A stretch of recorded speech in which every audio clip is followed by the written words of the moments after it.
Nissan of Silsbee, did you know that we have a complete service department?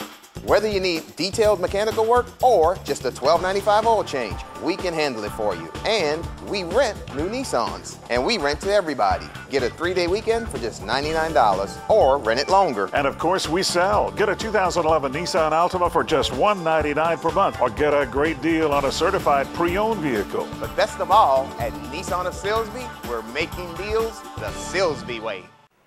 JP White, SportsSpeak Sports, where we talk sports and a few other things, and happy today to have DJ Holt. I don't know what you are, but anyhow, I'm going to ask you some crazy questions. A lot of my friends say I'm a BS artist, if you know what that means.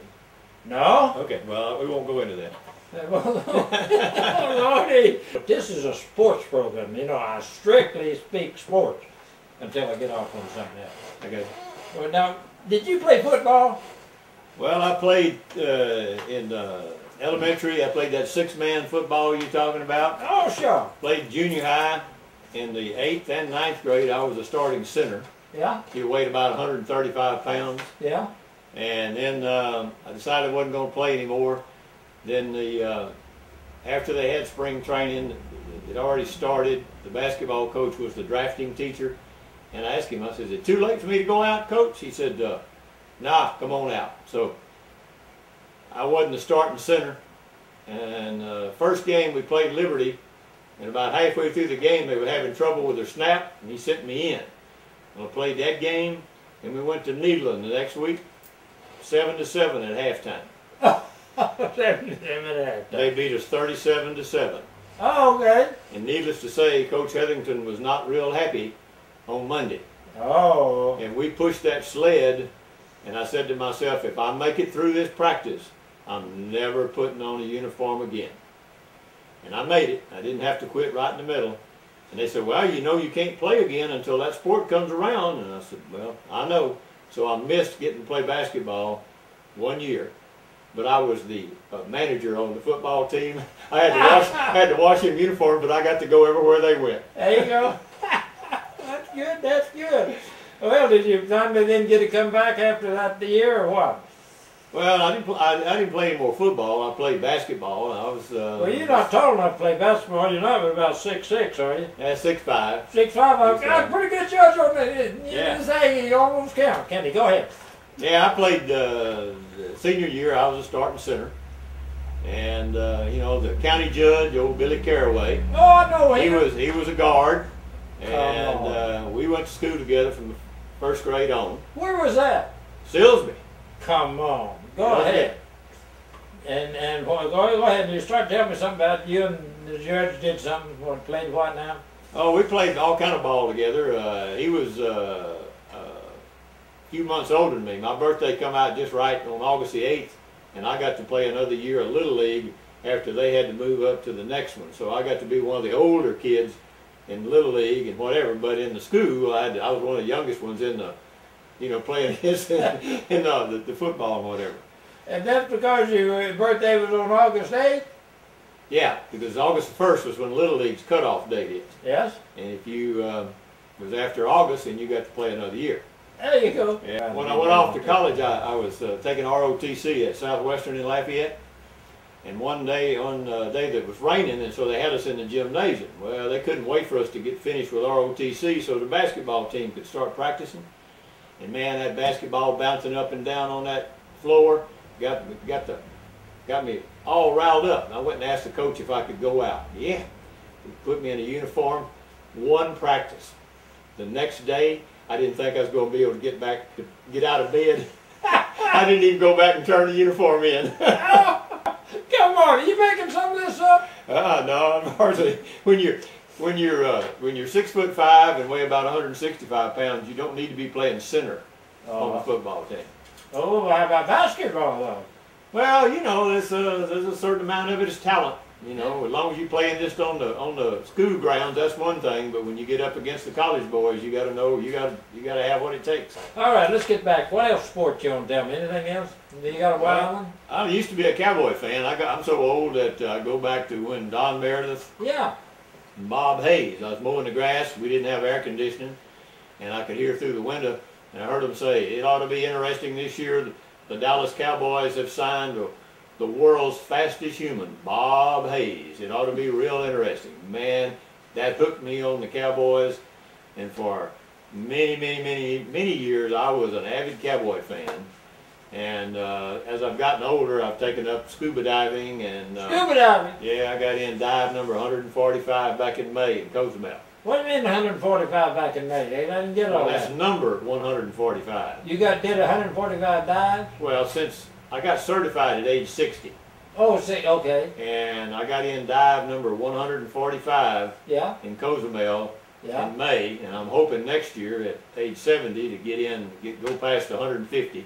Okay, you're still doing it then. Still doing it. Where do you go do that? Well, Cozumel is probably one of the best places in the world to dive because the water is so clear. Sometimes you can see a couple hundred feet. And around here, you're lucky to find something see 10 foot. Okay, where did you say now, Will? Cozumel, Mexico. Okay, now we're getting there. All right, I haven't been there. I'd like to go. Maybe we could have been, but would you take me with you sometime you go diving maybe? Well, sure. There are two of us. Yeah. That's okay. On my webpage for woodworkersparadise.com, Yeah. on the main page, if you go down past the business, I got pictures of the grandbaby and family. Then I got my story about the dream dive buddy. I was diving with our son in Belize. We were at about 70 foot, and I looked around for my son. I couldn't see him. And the other guy from Beaumont pointed up, and I looked up, and he was at 30 foot. And his sinuses wouldn't clear, and he couldn't come down. Well, later that year, he was diving with what's now our daughter-in-law, and he got to taking pictures, and he forgot about her. And everybody drifted off, and when he got through taking pictures, he's out there by himself. Well, when they finally got him back together, she really chewed him out, because having somebody there in case you need air is very important. So I tell people, what you need is a dive buddy that is so significant looking that you're going to keep at least one eye on her while you watch them fish. And she's got to be mighty good looking, because that's some fabulous scenery down there with those fish. Oh, man. And I got a picture of two dream dream dive buddies on my website. Yes. One of them is a Beaumont police officer's girlfriend. He was there while we was taking the picture. And the other one was a construction worker, and he took the pictures. Uh-huh. And you'll have to take a look at them, because they're the bikinis are kind of small. Oh, B.J. Holt, Woodworkers Paradise. Man, you got some. I knew you had some good stories in you, and I'm so happy to have you and have you here. People ask me, what does your wife think about that? I said, man, do you think if I was going to run around that I would have pictures on my website of being a woman? I said, it's a joke. But having a dive buddy is no joke. Oh, yeah. I was there in Cozumel, and we were about 60 foot, the great big tarpon, and there's a moray, and there's about 10 divers across from me, and I couldn't get anybody's attention. Had I needed air, I'd have been up the creek. And if I could have extra money, I'd just hire somebody to stay behind me and keep an eye on me. Because it's so beautiful down there that it's very difficult to think about anything other than what you're looking at. So now, you said if you need air, y'all can hook up together? Oh yeah, you have an extra air thing called an octopus. You got your regular one you're breathing out of, and you got a spare one. In case it quits working, you can get the other one. If the other person runs out of air, two options. One, you take a big air, you hold on to it, you let them breathe, then you breathe. Or you just hand them your octopus, which is another regulator, and the two of you can come to the surface off of your air tank. Okay, okay. Well, do you teach that? Oh no, I just enjoy it. You just enjoy it. How often you get an opportunity to go down there? Once a year. Once a year? Once a year. Okay, what do you do? Where do you fly out of what to get to fly to where? Houston directly to Cozumel. It's about a 2-hour flight. 2-hour flight? Uh-huh. Tell me about this woodworking. Do y'all teach you how to use all that equipment you're selling? We teach classes on, well, one of the most popular classes is turning pen and pencils.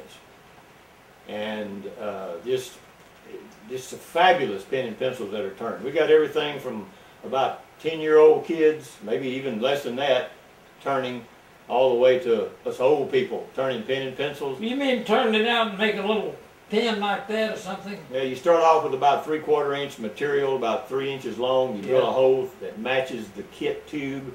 You glue the tube in. You put it on a wood lathe, and you have little bushings that you have to match. And you turn it down to match the end of the pen right down here. Then you turn it to match the middle, and you turn it to match the clip. Then you press it all together, and you got some fabulous looking pens. Just turn the thing on and it does that. You can buy the little cheap pens that are maybe a couple of dollars for the kit, and you can buy the $30, $40, $50 pen kits, and you know, some people get $200 or $300. Most people get around $25 or $30 for a pen that looks real nice. My goodness, my goodness. We got this one kid that's being homeschooled, and at about somewhere around 13 or 14, he started turning the pens. He used to hate to go to the hairdresser with his mother, but now he likes to go because he sells those other women the pen and pencil. Hey, there you go. We have router classes to teach you how to use a router. What's a router? I don't know what a router is. Well, that's what you would make this edge on here with. You turn it on and go down the side of that table, and that was cut with a router. Yeah, you teach classes in that. Right. I mean, you must have a whole school going on down there. Well, we you know, we'll do them on Saturday afternoons from 1 to 3. And we have to have at least 4 people sign up to make it not a losing proposition. You got 2 or 3 instructors? No, just one. Usually we limit it to probably about 6 or 7 people to a class. They're 3 hours. There's no hands-on because of lawyers. You know, it's all, they can only observe. They can't do any of the work themselves. Well, J.B. Wise, SportsSpeak Sports, where we speak sports, happy to have with us today B.J. Holt, Woodworkers, Paradice, and thanks a million for coming by. You bet. SportsSpeak Golf Cars and Motorbikes, Highway 327 West in Silsbee, has a sophisticated, street-legal Tony Lamborghini golf cart, 6-seaters, 4-seaters, customized trailers, LaFree electric bikes, manual pedal bikes, and a motorized Velo Solex, tires, wheels, trolleys, and accessories for Club Car and Easy Go. SportsSpeak Golf Cars and Motorbikes, Highway 327 West in Silsbee. Call them at 385-3838.